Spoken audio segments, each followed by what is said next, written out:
Very cool. Okay. Good evening and welcome to our meeting of Dublin's Architectural Review Board. This meeting is being live streamed this evening. You can access the live stream through the city's website. You can also access video footage of previous meetings from the city's website as well. For those of you following this on live stream, the meeting is being held in the new council chambers at 5555 Perimeter Parkway. We begin our meetings with a Pledge of Allegiance. Would everyone rise?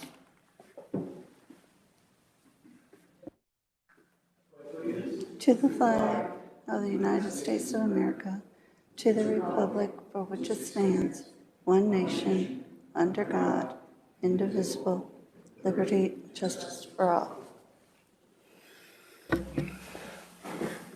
Lori, could we have the roll, please? Sure. Mr. Alexander? Here. Mr. Cotter? Here. Ms. Cooper? Here. Mr. Jewell? Here. Thank you. Is there a motion to accept the documents into record and approve the minutes from the meeting that was held on December 15th? I'll move to accept the documents in the meeting minutes. I'll second. Mr. Jewell? Yes. Mr. Alexander? Yes. Ms. Cooper? Yes. Mr. Cotter? Yes.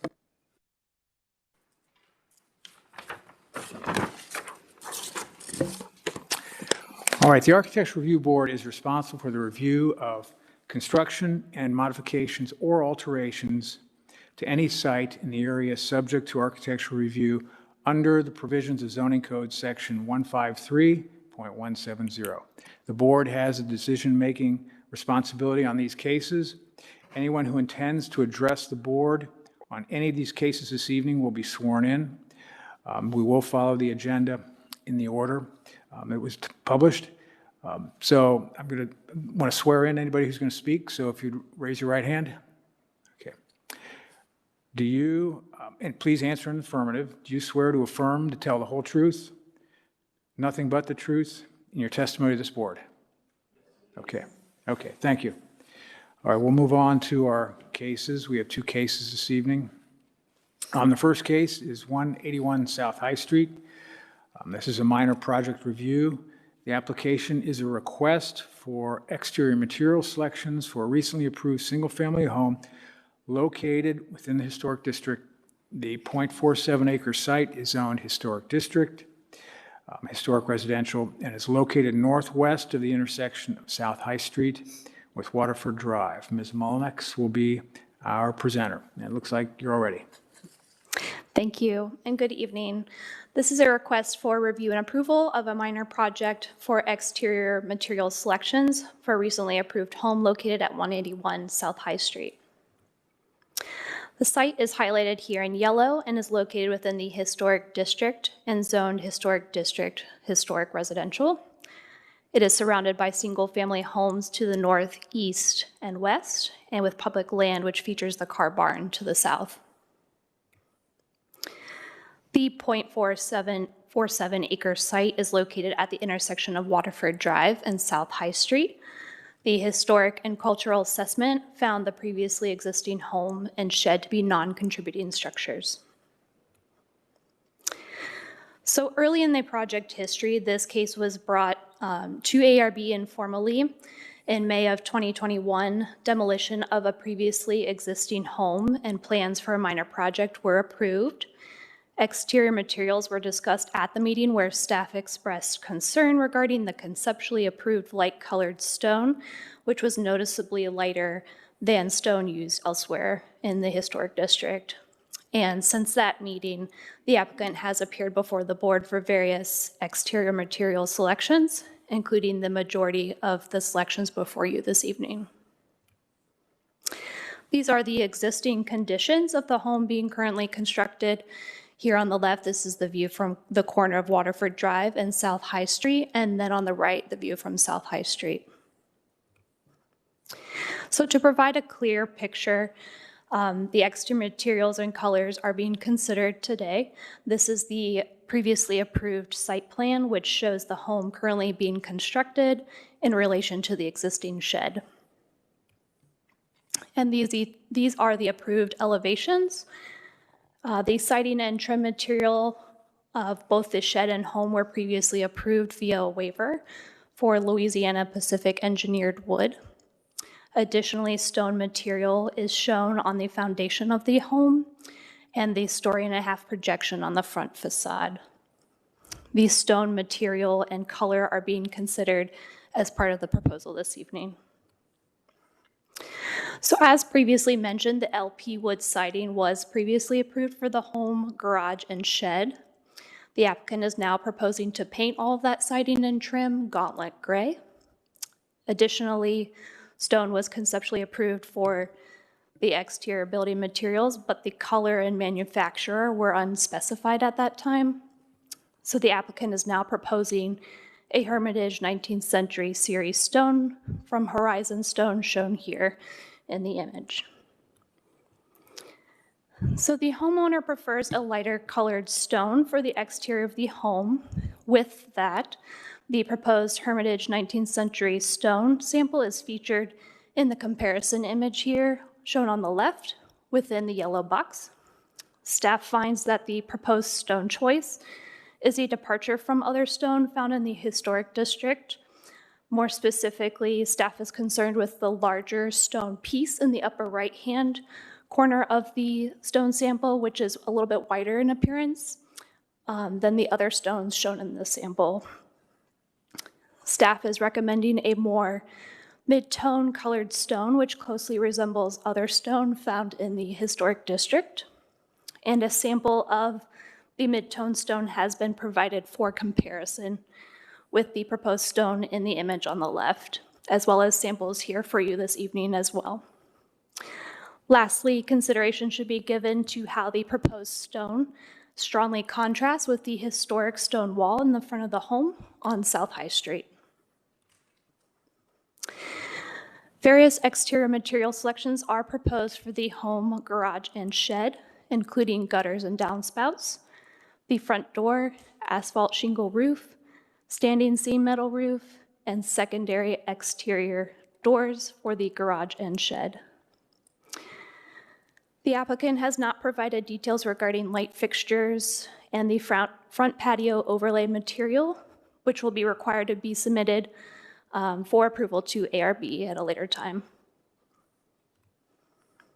Lastly, the applicant is proposing to paint the previously approved garage and shed carriage style doors in a gauntlet gray color shown here, and that will match the home and siding trim color.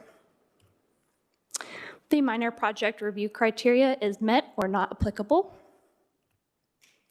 And lastly, planning staff is recommending approval of the minor project with 2 conditions: that the applicant submits a minor project review application for review and approval of all light fixtures and the porch overlay material, and the applicant proposes a more mid-toned colored stone to ARB to be included with their next minor project review application for review and approval.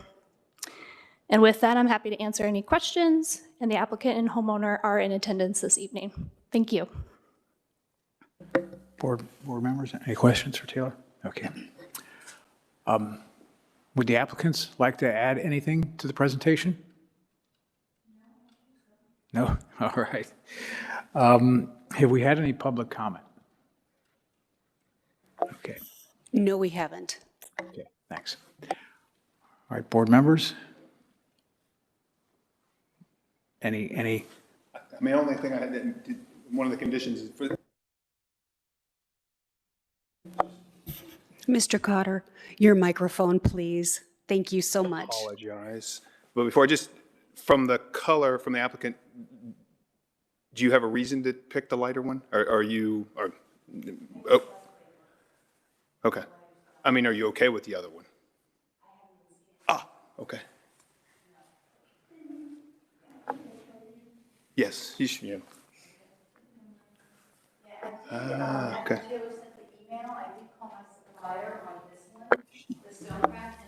You might, yeah, probably have to come over here and just state your name.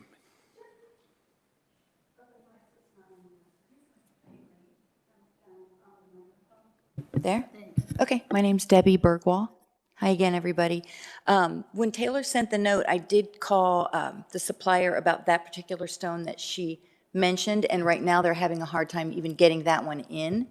So if you did want me to go with a darker one, I would probably have to find another one. The supply chain has a lot of, the stone kind of comes and goes, is what they're telling me. So that's just a consideration as well. And I just preferred the lighter one to the darker. And I think if we go with that darker, we'll probably need to change the paint colors because that seems very dark to me, that darker stone, and then the dark gray and everything else. That just seems way too dark. So I think everything kind of hinges on the stone color. And then once that is approved, then we'll have to pick colors that correspond. That's just my personal opinion. This may not be a fair question for you, and maybe Mr. Taylor can answer this. Do you know the amount, the proportion? It seems the staff is concerned about the one particular stone. And I know when you get a sample board or when you get the box comes out with this material, it's hard to know the mix. Do you have any idea the percentage of stone that would be this light, the lighter one? Because it seems like that's what you're reacting to, is that one light stone in there. Nope. I would have to call the supplier, but I mean, we could possibly over order and then not do as much of the light if they're really And hand opposed sort on the site? to the light. But yeah, that's just more money, which the supplies right now are just, Yeah. costs are just keep increasing and increasing. So it's not preferred. So if we change, if we don't approve that, chances are you're going to need to change your paint colors on all your other Everything. finishes. Yeah. Yes. That, Yeah. that makes So sense. I just think the color is dark, and that's why I like the light stone to lighten it up. And I really think the one that they proposed is just, it's just too dark, I think. Mr. Chairman, just to be clear, we are only showing the stone on the left as an example. We are not specifically recommending that that be the stone at all. It is just meant to show the contrast between what is proposed and what is more typical found in the district. I appreciate that. I think her point, though, I do think they probably would have to reconsider all the colors because it's clear the stone on the right works pretty well with the color they've chosen for the body of the house. So if we say another stone, then I think you may need that flexibility. If I could just throw in one comment. Rich Taylor, 48 South High Street. There's not that much stone on the house. It's the base and the gable on the front and the part under the porch. So the house is mostly paint. Have you talked with supply chain in regards to the stone that you're proposing? That one they have. They do have Yeah, that, because okay. I actually had a few, and this was one that, right now that they have, which was one of the reasons our builder was hoping to get it approved so we could get it ordered. It's just time consuming. And I think we had a picture right of the rendition of what that would look like on that house. Yes, 1 second here. There you are. So definitely with the porch and the shadowing and stuff there too. I don't think it'll be as obvious. And that one view off to the side is coming from the south side that we'd probably do, get most of your light on that south side, but. Well, I would like to agree with that point, that porch is going to create a much darker look, even with the lighter stone.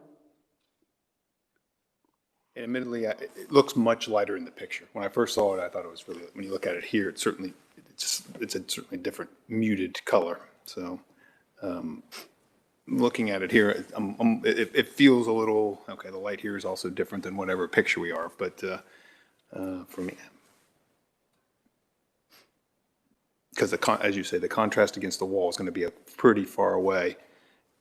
I mean, I don't see it that, and certainly, we don't want to make it look like we got that stone from the wall either, right? So. Yeah, I don't think matching the historic fence is a good idea. And this is considerably lighter than the original sample that I think when you first provided a palette of materials, there was a stone that was almost Arctic white. Yes. That was originally proposed. So I think you clearly made an attempt to respond. It's not, the building that Donato's in, that stands out because that stone is so different, and the rose, there's a repeating rose-colored stone in there that you just don't see anyplace else in the district. And I don't think that's going to be the case here. And I didn't think about, but under the porch will certainly make it look Yeah. much different on that side. And that's why I say when you look at the rendering there, that does bring that out, that you're going to have more dark and shaded area there.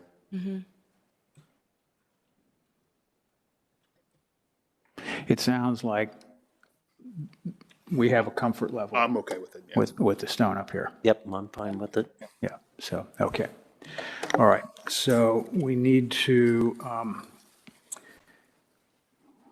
and So the other colors for me, I think are, as you say, you're looking for a darker house, so it's certainly dark. you but okay with the walnut Yeah, stain so- on the door Yeah, I and think for me, it's. colors, Yeah. gutters? For me, the gutters are fine, the color, it's a dark house, so Yeah. certainly, that's one thing, but for me, the rest of the colors are okay, are fine for me. Also, I haven't picked the color for the floor on the patio, and if you prefer, I go lighter with that to lighten it up and match versus dark, I'm open to that as well.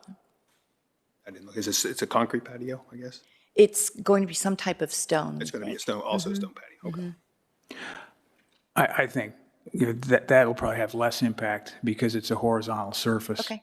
I don't think we're going to see much of that from the street, so I think you should choose what you feel is best. We'll evaluate that. I think with stone, you've got a couple options, but, Thank you. Yeah, I'm okay. okay, so we need There was to, another condition? do we need to make a motion to strike the condition? Or to approve, or we can make a motion to approve with just one condition? You want to do that? Probably easier to just make a motion to just have with one. Okay. Well, I'll move to approve the minor project review with the first condition stated that they'll submit for another minor project review application for the fixtures. And then I believe we need to strike and the porch overlay material from that condition, since we have now we're going to address the porch overlay in this approval, right? No, the porch overlay, they're talking about the horizontal surface. okay. So, Then leave it in. yeah, okay. And I'll second that. Mr. Cotter? Yes. Mr. Alexander? Yes, Mr. Jewell? Yes. Ms. Cooper? Yes. you're approved. Thank you.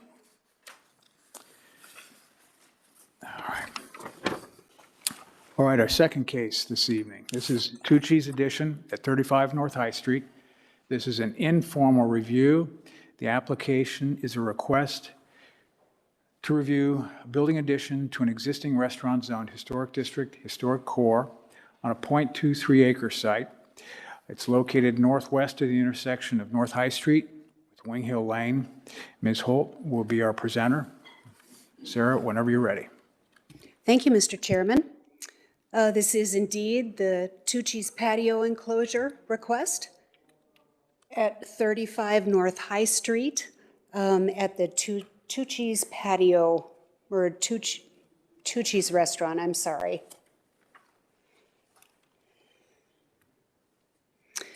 The site is outlined in yellow for you. It's just south of the Dublin Library at the intersection of North High, Wing Hill, and Darby Streets.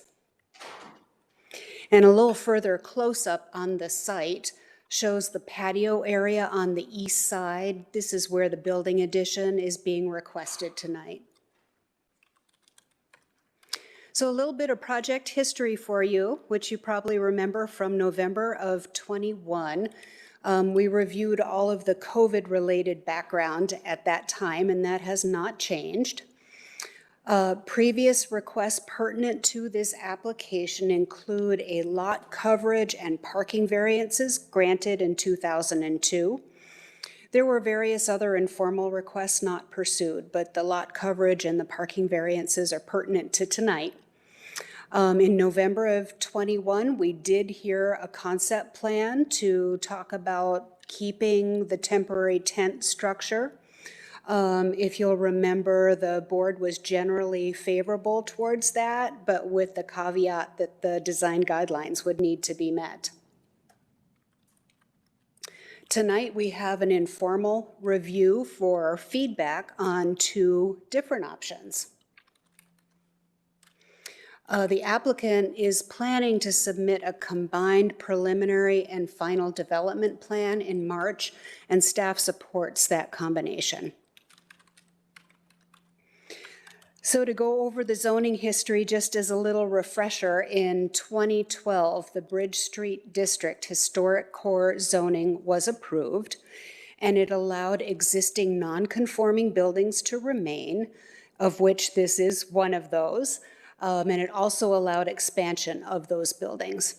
And then in 2021, with approval of the Historic District Historic Core zoning, those same provisions were carried forward. So for clarity on this, we requested that the law office provide you a memo, just to make sure that there was no ambiguity on this issue. That was provided for you in your packets. And the highlights include that an addition is not subject to the square footage limitations that we talked about with an accessory structure back in November. And the second point is that an addition is not subject to the square footage limitations in the historic core zoning district for eating and drinking facilities if, and this is an important caveat, it does not extend beyond the footprint of the combined outdoor patio and primary structure. So for a little bit of street context, here we have the views along North High Street, looking both south and north, with the temporary structure in the middle of each photo. And then these are the existing conditions a little bit closer, albeit on a much sunnier, warmer day. This shows the temporary structure in place. And here we see the north and south sides of the property. The north side is adjacent to a public walkway and has the current entrance. The south side has a door but doesn't appear to be in use right now. So looking at the 2 options that are proposed tonight, option 1 has a few highlights here. This would be a new structure. It would contain brick columns with a wing wall on the south side that you can see in it's entitled East Elevation. It has a flat roof of approximately 16 feet tall, and it features accordion windows and awning windows. Looking at it from more of an oblique angle, we can see that HVAC is housed on the proposed hyphen between the historic building and the addition. And we see that the entry is on the north elevation, and flat metal awnings are proposed on the 3 exposed facades. Option 2 is a little bit different because it would keep the original tent structure, the bones of the tent. It also features the same type of brick columns and the wing wall on the south side. It shows a gable roof at approximately 20 feet tall and has the same hyphen connection, but it's more visible in this option because of the angle of the roof. This is option 2 from that oblique view. We see some visible skylights, and also similarly to option 1, the HVAC is on the top of that hyphen.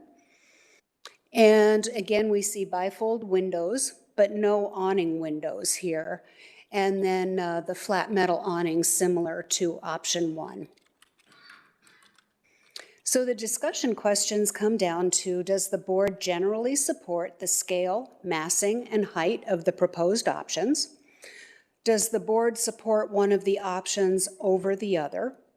Does the board support the architectural element shown on the options? And by that, we mean the wing wall, the iron gate, the knee walls, the lighting. Question 4 is, does the board continue to support a true pedestrian entrance off of North High Street regardless of option? And then any other discussion items from the board. And with that, I'll be happy to answer any questions. Thank you, Sarah. Any questions right now? Nope. Okay. Mr. Barnum, would you like to make a presentation?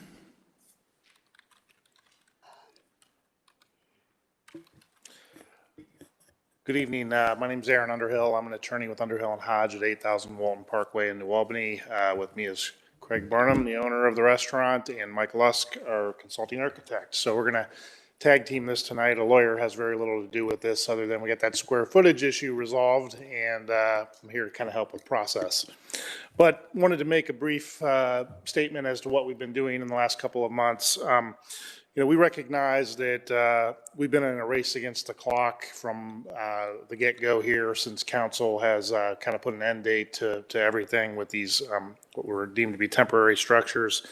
We're not going to kid ourselves and think that we're going to ever beat that clock. So we understand that tonight we're going to get your feedback. We hope to get meaningful feedback on whether one of the options is worth pursuing and getting into greater detail and bringing back to you with the preliminary and final development plan.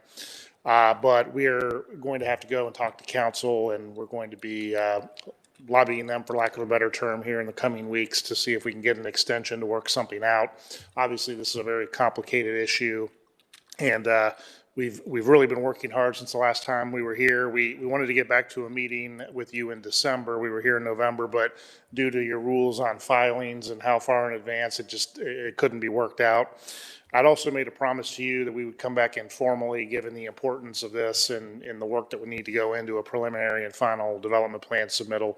So here we are, but for the moment, let's suspend reality in terms of timing, and if you'll indulge us in that, and we'll talk about these options tonight, and then our next step will be to work with council and the administration to try to get some relief on the timing. The two options here again are one to provide what we call a pergola structure, which is a brand new structure. And we think that has some merits, but we obviously prefer to keep the existing structure due to Craig's significant investment in that, which I believe is somewhere in the neighborhood of $400,000 to begin with. That structure also has, I believe, 8 concrete footers, 12 concrete footers. So it's a very substantial structure, and it has some permanency to it. If we can dress it up to make it fit in with its surroundings a little better, that would be our preference. But here again, we're willing to go either way, but we wanted to have that conversation this evening. So with that, I'm going to hand it over to Craig, and then after that, we'll be ready for a Q&A, and Mike here will probably be participating to a great extent. Thank you. Okay. Yep. Good evening. Welcome. Yeah, and then I'll just give you a status update. Business has been decent down there. The tent structure has been a huge asset for us, but I will say that we had a little momentum there later part of fall into the winter, and then the latter part of December with the Omicron virus, we probably, New Year's Eve is probably our busiest, one of our busiest non-patio days of the year. We lost close to 25% of our reservations. People got scared going out, had a long waiting list and called all the waiting list people and tried to rebook those reservations, but probably lost about 25% of our sales. So things have been a little shaky, not devastating. We still have a level of business there, but I really thought we were kind of coming out of this and saw light at the end of the tunnel. And then we got hit with that late in the year, and I don't know how long this is going to go on.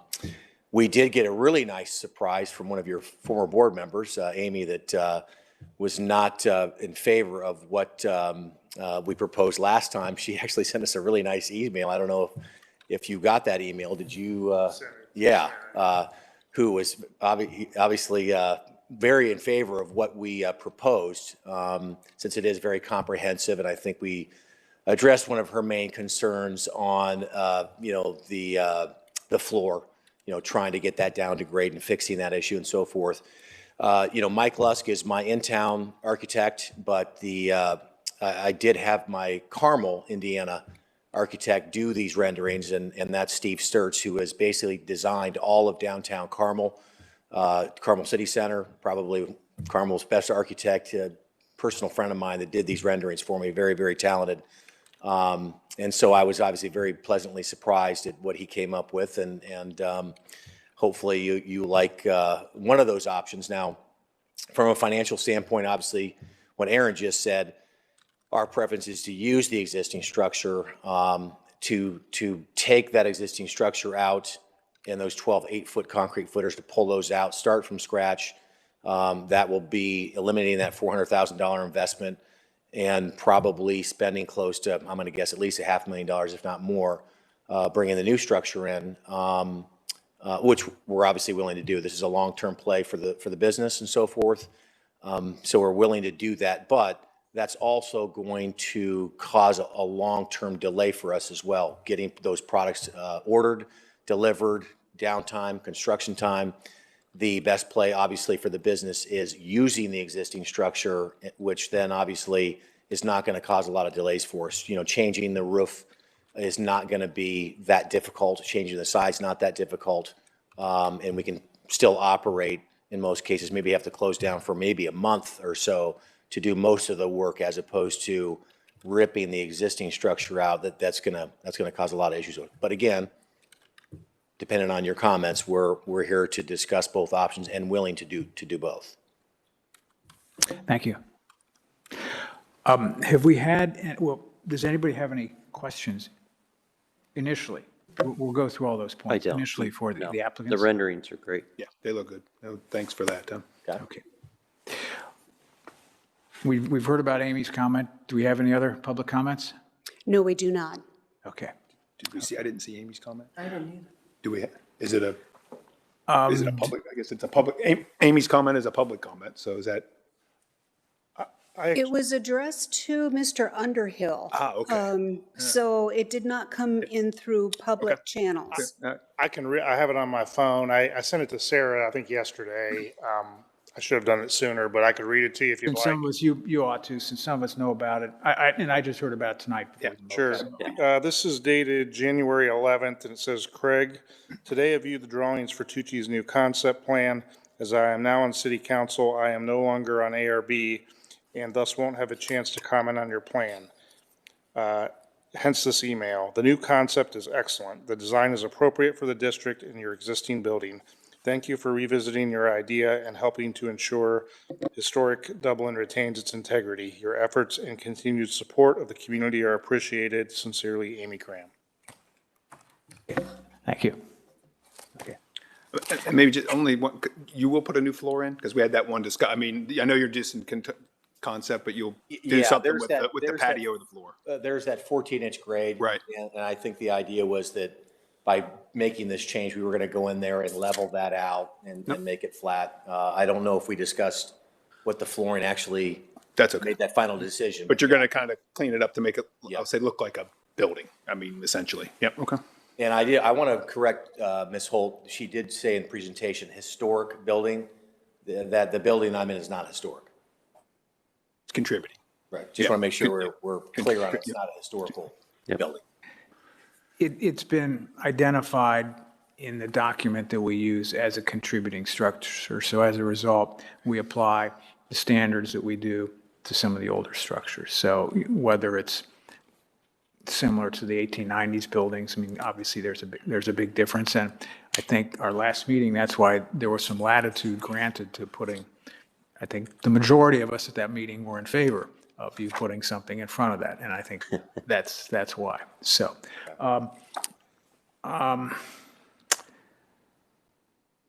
okay, so we should start our comments. Yes. So let's talk about, there are a lot, I think we want to go through the individual issues because the staff report went through specific things. But and we can talk about the general ones first. So let's talk about the first one. Are we supportive of the scale, massing, and height of the proposed additions? And I think we can even bundle that with the second one to some extent, because they are related. Correct. Yeah, for me, I did have one, maybe just from our, just because, I mean, certainly Amy's okay, she sent another email, but certainly Amy's comments last 2 months ago, what it was. And just to make sure that, I mean, we had the comment amongst ourselves, we said, we think we're supportive, because certainly in the document here, it's these structures should be subordinate behind and these kind of things. So I just, I don't know if, because it doesn't come up here I before you, think that's just to make sure. that's a major question, and that came up in the staff's report, is how is this? Because I just want to make, before we, and that's kind of for me. How is this subordinate to that existing structure? Are there ways it could be more subordinate than it is? Yeah, because I think when we talked last time, I mean, I think, at least personally, I'm not opposed to putting it in front, right? If certainly in our guidelines, I mean, we had that discussion and Amy had some original concerns that with her and for me, I think we said we had some leeway about it being in front. And I just want to make sure before we, if somebody else has a comment that says, hey, in front is not on the board here, then we have a different challenge. And for me, I'm okay. For me, just the way they have it, I was, as I said before, I'm okay with it being in front. We still have to work on it being looked at as subordinate. Do you have a preference for one version over the other? For me, it's when after you said for me, the flat roofed one looks better. It was just when I first looked at the thing before I ran through it, I thought the massing for me was when I first looked and I looked at that one, I'm like, ooh, in first glance okay. I mean, certainly sensitive to cost and how you do that, but certainly my first glance, I thought flat was better, just generic. Yeah, and myself too. I'm totally fine with the structure being in front of the current building as well. The only thoughts I had, I mean, they both really stand out, was just because of most of the roofs are gabled there, of kind of keeping that consistent down the street. Because when I drove down, when you really look at every building, I think there's only one that has a flat roof. So that was my only thought, was if we wanted to keep the theme of keeping it more of a gable type building, it just seems like it fit better in that type of setup. Marty? I'd like to go back to the picture in the plan, if we could, just both of them, actually.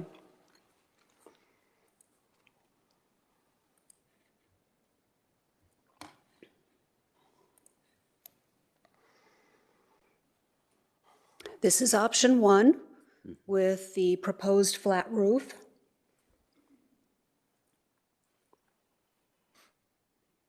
Still option 1. And then here is option 2 with the gabled roof. And then the second set of renderings. And I think our only thought with the gable is going to make that hyphen stick out where you're connecting the buildings, stand out from the distance from the north side. But obviously with the flat roof, it was more built up to the height of the hyphen. Also, I believe the gabled roof is actually higher than the limit that it's at 20'4". I think we had said it was an 18-foot. That was for an accessory structure. We are now looking at an addition. Okay. I personally have pros and cons for both of the designs.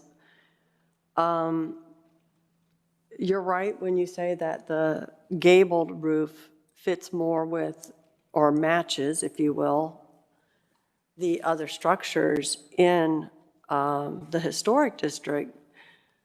But I agree that the flat roof is, to me, makes the massing seem less, and also conceals the hyphen connection, the area where the HVAC's going and the entrance, et cetera. I noted, though, that neither of them, and this was mentioned by the staff, so you won't be surprised when we say, or when I say, but where's the front door? So we're still not including a front door or a high street entrance. You're still having the entrance come in off the side, off the north side.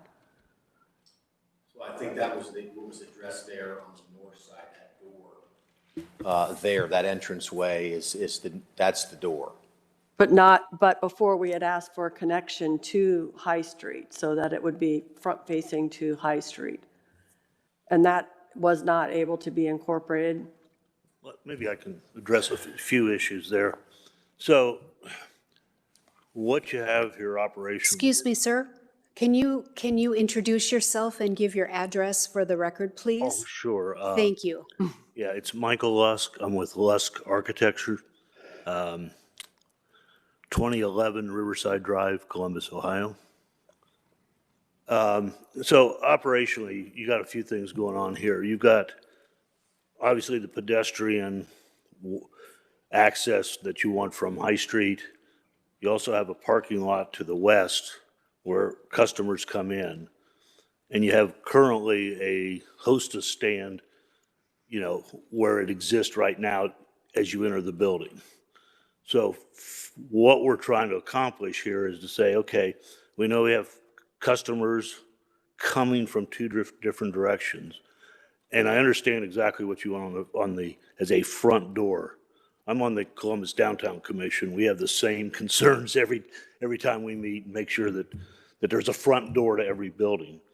So what we're trying to do here is create that front door and have it as a more ceremonial way to get to where that hostess stand is.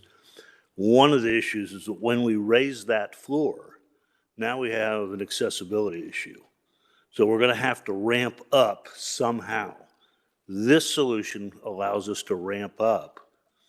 And, you know, I think we could do a better job of this if we create that more as part of the building so that you are kind of entering a space, albeit an exterior space, but you're entering a space that takes you to where that hostess stand is. Is that going to be possible that the staff report suggested part of that may be in a right-of-way at the side or in a setback area? Would that require a variance to do that? That would have to be demonstrated at the next submittal that all setbacks are met and we are out of the right-of-way.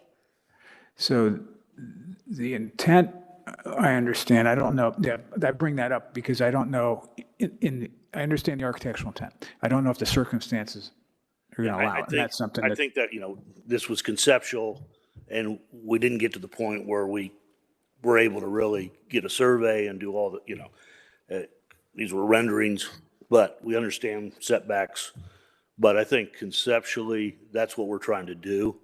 You know, we're certainly going to dig into that a little more and get to some of those answers. But I think it's important to say, you know, we really do have a front door. We're going to have a sign. We're going to have an entry gate. It's going to serve that function of entering, but also the operational issues, because you can't put two hostesses in there.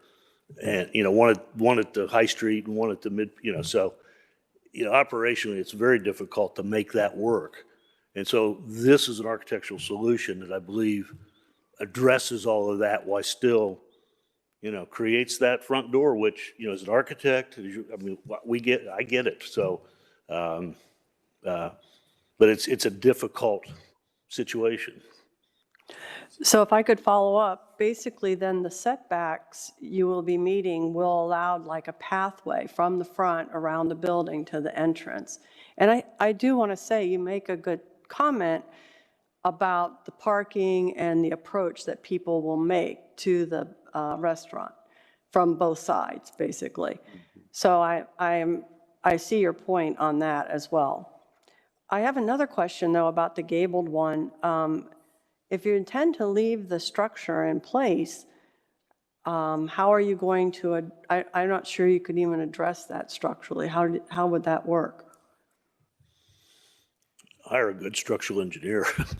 Yeah, we're going to have a wall, a freestanding wall. How we're able to brace that against that existing structure, that's a detail I don't know yet, but yeah, that's an issue. You know, we may get into it and go, that's a problem. But generally, we can find ways to solve those technical problems. All right, I have other questions maybe, but honestly, I thought that the proposed improvements incorporated a lot of what we were saying to do. Let me weigh in on those two things. I think both have merit. I like the flat roof better because the scale, the flat roof and those, it breaks the scale, whereas the big gable is similar to gables that we have, but if the building to the north has in front of the big gable, it has a porch that breaks the scale down. So it's not quite as massive as one single gable across there. The other reason I like the flat roof is it's with the transoms up above, it's kind of reminiscent of old commercial buildings that had the mezzanine up above the first, so it looks like a commercial building. So I thought that was positive. Now, what gives me some heartburn, and the staff brings it up in the report, is the issue of subordination to the original building and the height of the hyphen. Since the designer's not here, I can criticize, I suppose, and not get his response, but typically the hyphen is the subordinate element. It is down and it's depressed, and the other elements have greater prominence. Now, he's done just the opposite. Now, I understand there's a mechanical equipment issue, and there's a code issue with parapets too, but there are other things you can do and not have the parapet with fire ratings. So I think there's a way, if that was reduced, you're beginning to have things that are a little bit more subordinate to that building. Granted, it's not like an 1890s building, and that's why we're saying it's okay to build in front, but we think there are some parts of the code we need to be responsive to. And maybe through the dining room, you preserve that front face and that front wall of the original building. So you can see that building coming through there. But I do think the history, one of the things when people make additions is we say, if your addition goes away, we need to understand the history of the site and the history of the buildings. And that's true of every little detail.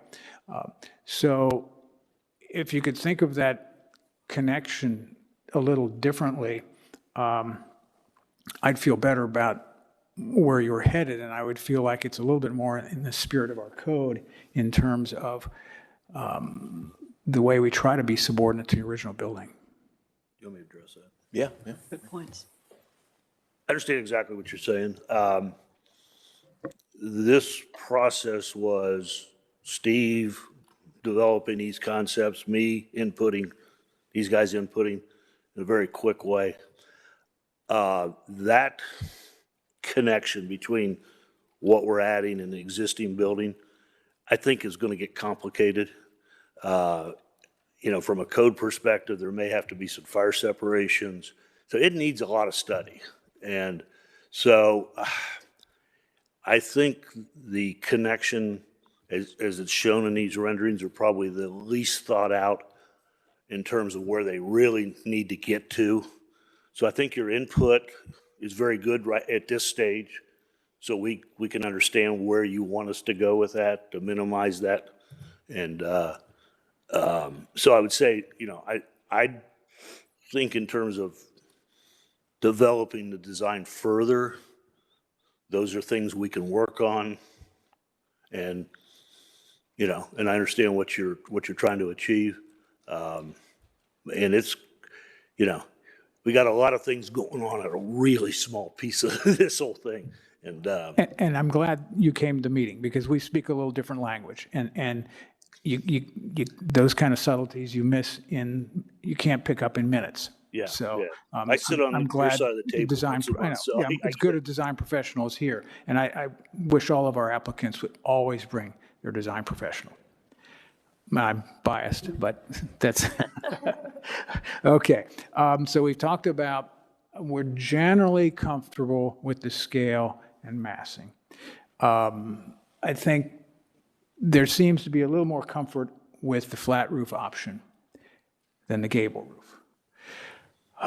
Let's talk a little bit about the architectural elements. Now, I had one general question. We heard a lot about the wing wall on the south side. Now, I was assuming when I was looking at the drawings that that was the existing arch that's already on. When you look down the walkway, you see an arch that's there. The arch on the existing structure of the building. Right. And is that what's shown?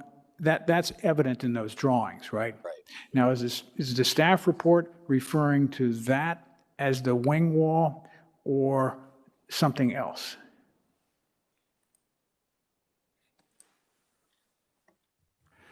So there's this arch element, if you look at the left photo on the far right side. And I think there's one on the other side of the building too.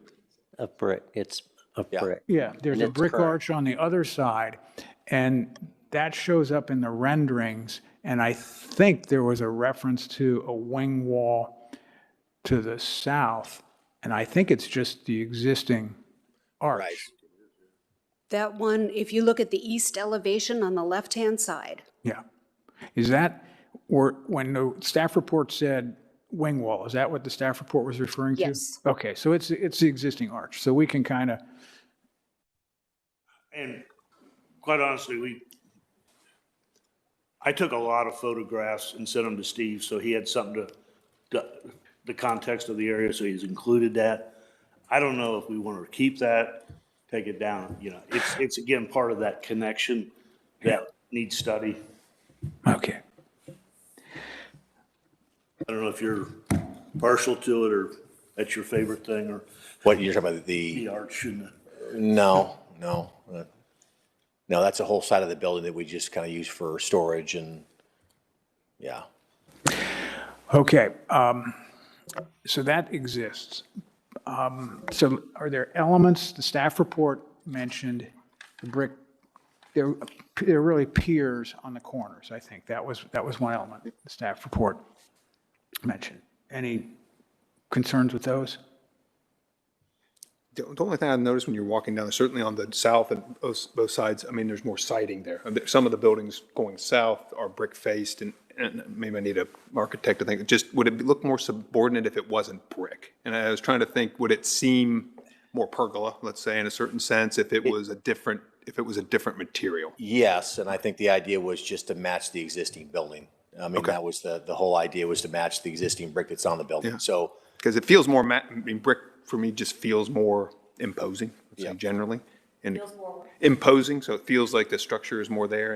And I have to admit, I don't know if siding would look less imposing, but that was my only comment about the brick. I think it looks great, but could it be a little softer if it was well, something else? maybe the point is to use a lot less brick. Maybe it's half as much that you're seeing there, yeah. maybe a little bit. and you're saying in the connector that, No, I'm talking about just looking, now I'm looking at the front, so here. You're right. Yeah, so if you As just I'm look when looking you at it walk now, by. it's a lot of brick. Yeah. Well, in fairness to the design team, it's a typical device that's used to frame. Yeah, And so what they're trying to do, personally, I think it's successful and works really well.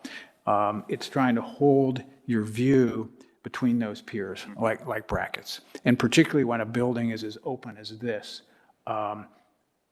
So I brought it up only because it was in staff report. I liked it and think it comes right out of neoclassical and neoclassical traditions, commercial architecture, and it ties the whole base and everything together. So I thought it was really good.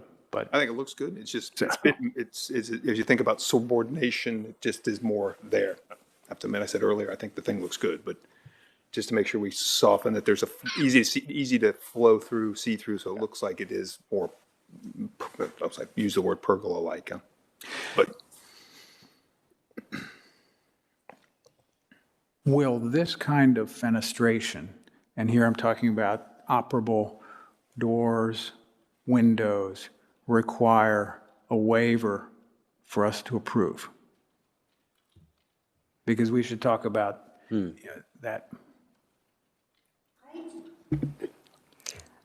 We do not have percent requirements for glazing like in Bridge Street District. So no, I don't believe so. Because these are not It is a guideline to sort of match traditional. yes, and the fenestration of adjacent buildings, but we're also talking about a little bit different kind of a building and a different purpose if we're sort of enclosing a patio and creating some kind of a pergola effect. I wanted to see if any of the board members, because it's not, the emphasis is try to use things that you would expect to see in a district, to see if any board members had issues with that.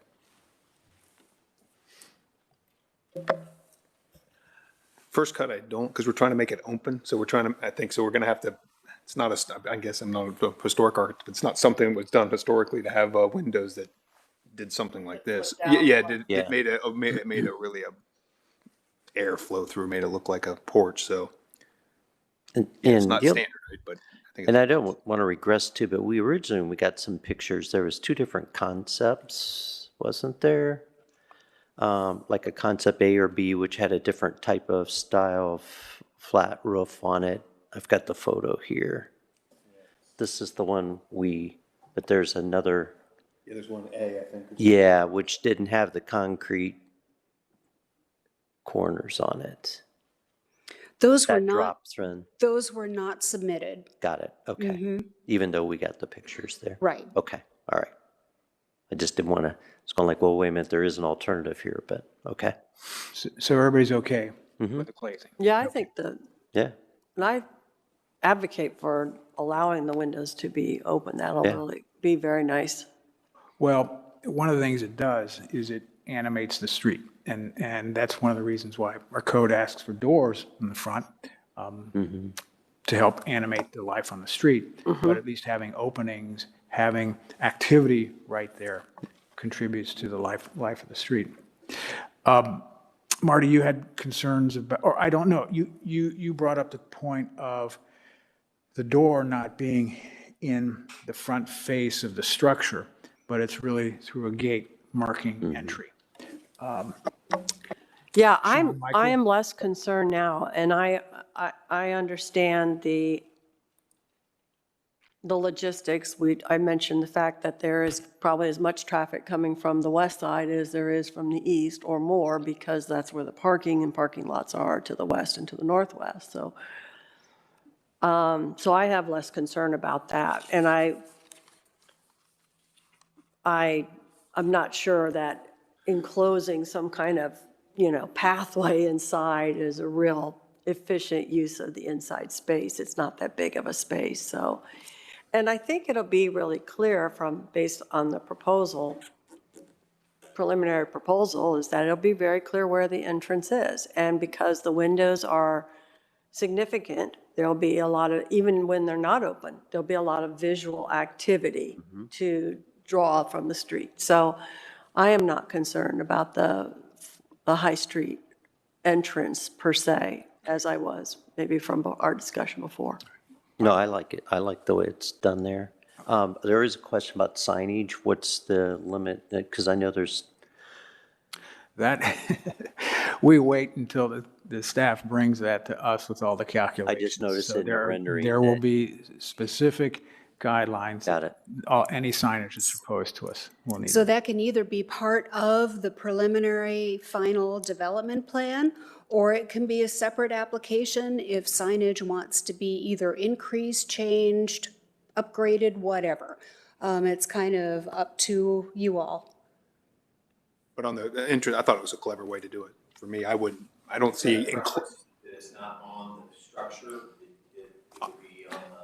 I think the general consensus is we're fine with the gate. way it's been proposed through the gate at the side. and that's the reason I brought it up, because it did help tie that entrance in real well, so. I think it's a nice solution. Certainly, I mean, the hyphen, I think how it sticks out is we'll come back. I know Gary. Well, I was going to say, we're going to discuss the hyphen a little bit, right? Okay. Yep. I thought it was, I mean, for me, that entrance is good for me. Well, let's talk a little bit more, because that item 5 is in the other discussion items, and it sounds like you want to say more about the hyphen, so go ahead. Well, I'm just in agreement with the prior comments that the hyphen is kind of, and we can go back to the rendering, maybe to the flat roof rendering, but that if there's something that can be done to bring the scale of the hyphen down so that it doesn't distract from or take away from the appearance of the modifications on the front, the enclosure of the part of the patio. So that would be something that I would be interested. And that was my same comment. Yeah, just to make sure it stays inside of the, what the new structure would look like, just so it's not one thing sticking out beside that, other than that. Any other comments, board members? Sarah, are there things that you feel we haven't addressed that as a board we should address? No, I think it's been a very thorough and helpful discussion. Okay. Mr. Barnum, Let's talk about those. you want to talk?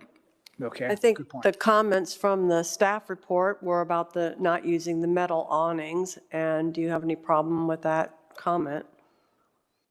I think that was the comment was.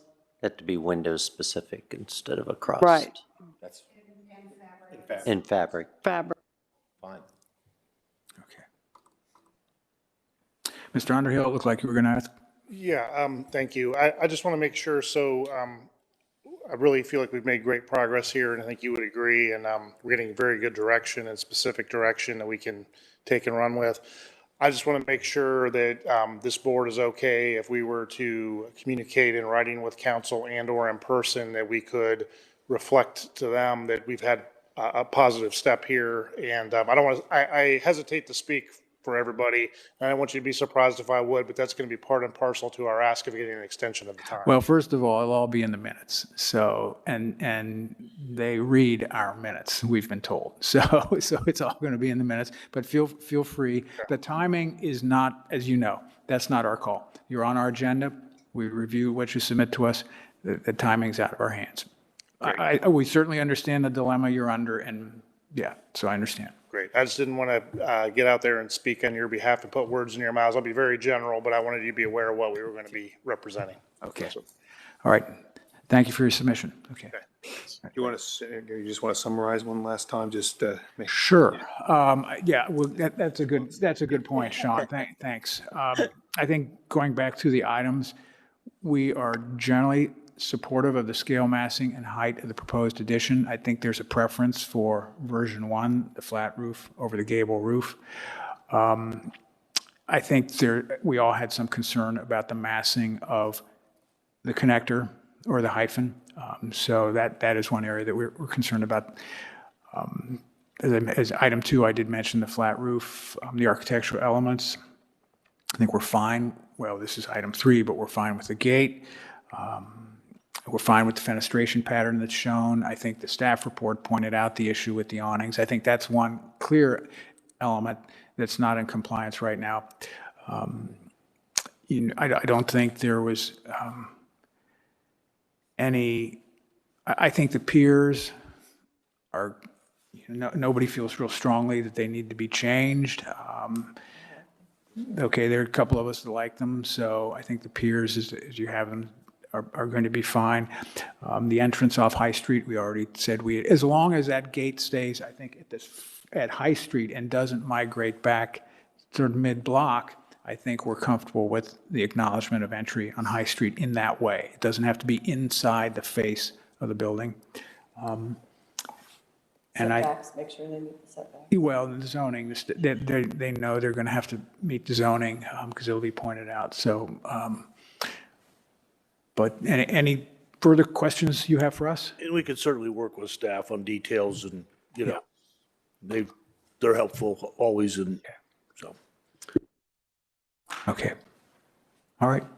Thanks. Thank you. Okay. Okay.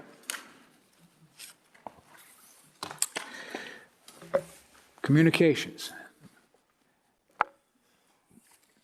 Sarah, So, oh, We have, Jason, okay. You're not, switching it up, yeah.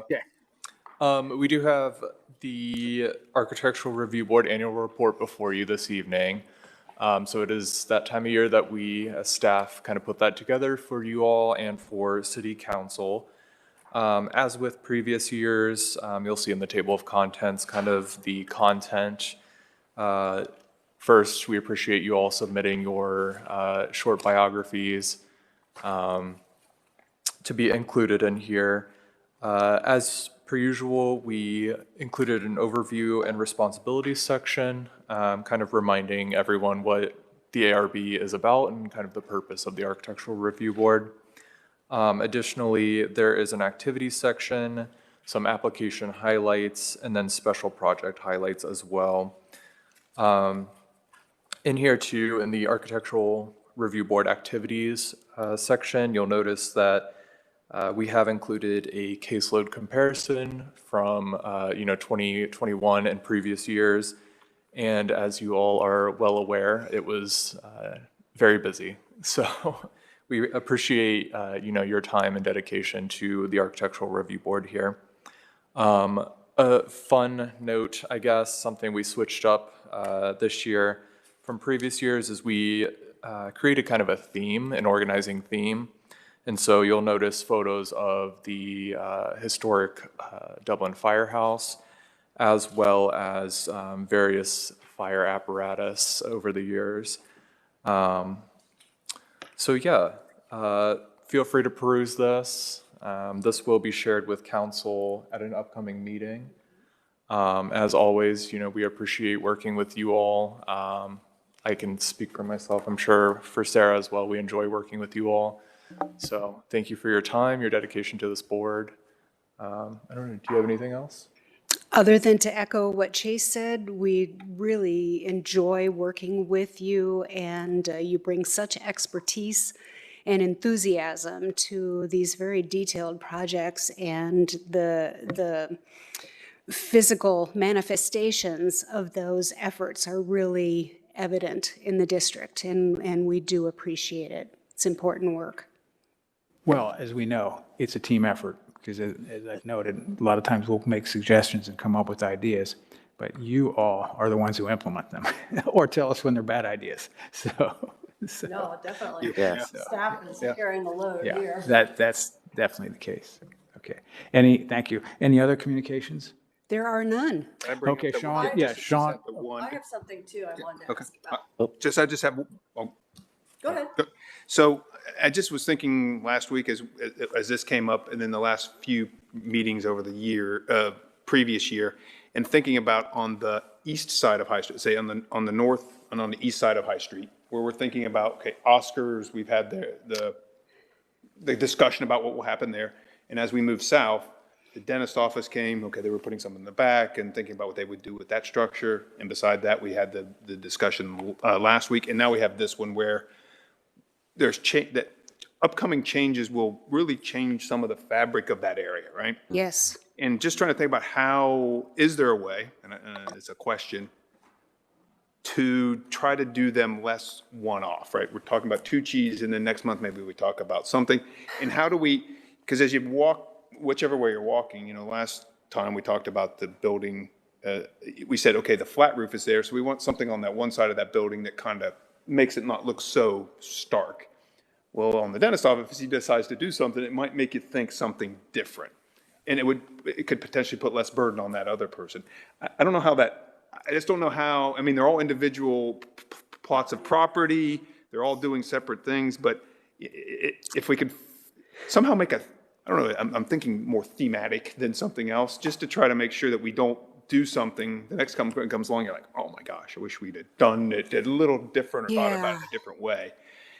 I'm reflecting on this because as these are, I think we're going to get these kind of coming up over the next year, and I feel like we're going to try to do them one at a time and do our best to view the future. And it's not really master planning because it doesn't belong to the city; it belongs to the public.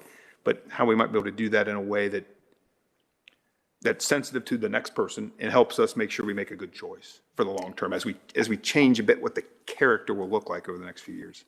Great comment, Sean. We struggle with this too. And, when we talk to people, even at pre-submittal meetings, we are very careful to say, we know of something going on next door. We highly recommend that you talk to your neighbor, try to, see if you can't combine forces and come up with something that's more integrated or at least respectful. And so far, we haven't seemed to have gotten a lot of traction with that. We will keep suggesting that and encouraging that. Yeah. I As long had, as it's in that process where people are trying to, okay, talk to your neighbor, and because we know they have tried to do something, there is something out there that never went forward, and at least we keep that line open, and hopefully they give a public comment the next time it comes, yeah. Absolutely. Yeah. Yeah. well, when Sean brought this up at the beginning of the meeting, I started thinking about that. What I'm going to suggest is easier to do on sites like the dentist's office, where it's a smaller site, than it is on Oscar's site, because it's so big, there's so many options. But you could almost take our code and say, if we had, now, this is more burden for somebody, but if we had, say, the individual who wants to raise the structure next to the dentist office, if we said, okay, if we apply the code to the dentist office, what they could do on that building now, within our code, without any variances, here's what the mass would be. And on smaller parcels, that's probably possible, because you could look at what the zoning is, you could look at the height limits. On smaller parcels, you could probably do that and at least create a massing study for what could occur on those adjacent parcels, which would be interesting, I think. But you all have a lot on your plates already, so that may not be something you want to take on. But it seems that would be the only way you could do that, and then you're only as successful as somebody following the code, because so many people who come in here don't necessarily follow the code. They want variances, and it's hard to on quirky little lots. It's sometimes hard to follow the code. We started talking about that, especially in that block that we speak of, that, if everybody were to do what they could do maximally according to the code and what people have tentatively brought forward or had conversations with us about, that entire block could change in character so drastically. Not that change is necessarily a bad thing, but that is a huge impact to historic Dublin.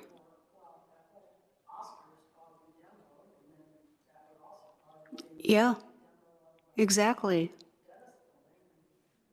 The hard part is because without that kind of foresight and thinking, you potentially penalize the first person who takes a step forward. Exactly. That's right. And so I think you almost need to think about what could easily be done on an adjacent parcel. Now, one thing that is happening this year, correct, yes, so we are doing a special area plan for the historic district. So that is something that we could start to take a look at, and, that's a delicate thing too. You don't want to start either alarming people or inflating. The Historic District Special Area Plan. We have special area plans for more distinct neighborhoods within the city. You know how we have the community plan, that's the overarching plan. And then we have, Bright Road Special Area Plan. We have, West Innovation District. There's a whole bunch of different special area plans, but this year it is the historic district's turn. So we could definitely start to think about that and maybe take a more proactive approach. To the east side of the High Street area. Well, to the entire district. Could that plan have a three-dimensional component? I think it could, yeah. There's no reason why it couldn't. Because I think that would be helpful. We deal with 3D issues more than I think even planning and zoning with huge, Yeah. huge master plans. So I think having a three-dimensional massing component to that would really help us because we're asked to evaluate scale and mass size. Yeah, great idea. We will make a note of that. Okay, you've got your pen out. Thank you. Yeah. My question was actually similar to what you've raised, and that was, have we heard any more information from the property owners, either the dentist or the Oscar's owner? Because that's been about 8 months since we took the tour. Not from either of them. Okay. And then we had a fire on South High Street at one of the projects that was approved and was a new construction. Does anybody have any information about that?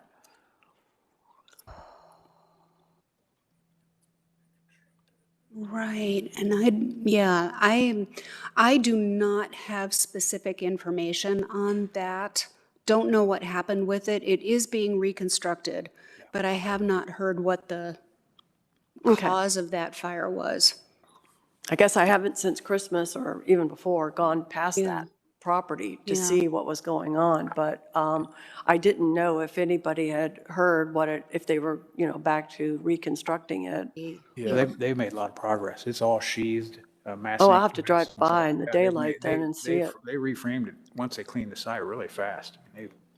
Well, that's good. That's good. Takes away all suspicious worries then that they're proceeding. Anything else? Just a reminder, I won't be here next month. We have that noted, thank you. I will possibly tune in from sunny Florida. All right. I think we should adjourn. Okay. I'll move to adjourn. All right. No, second that. Sorry about that. Lori was looking at me. I don't know if we need to formally make. We're good.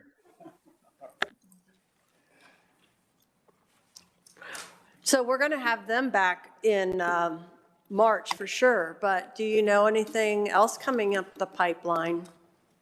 Because you're only going to have 3 for next month, so. 3638 North High Street. 3638 North High?